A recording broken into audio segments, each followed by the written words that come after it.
கர்த்தரை தேடினேன், போகும்போதும் வரும்போதும் பாட்டு பாடினேன், அவரை துதிச்சேன், ஆராதிச்சேன், அவர் தேடிட்டே இருந்தேன், என்னை அவர் கைவிடவே இல்லை.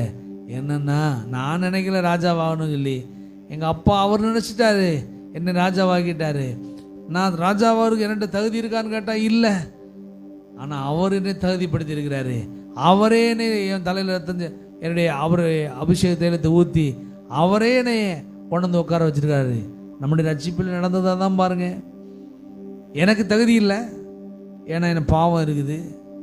எனக்கு ராஜாவாகிறதுக்கு எந்த வாய்ப்பும் இல்லை, அரியணையில் உட்கார்றதுக்கு எந்த ஒரு அருகதையும் இல்லை எனக்கு.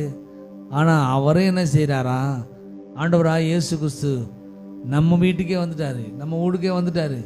வந்து நம்மளை ரட்சித்து நம்முடைய தலையில் அபிஷேகத்தை எடுத்து ஊற்றி இன்றைக்கு ராஜாவாக உட்கார வைத்திருக்கிறார்.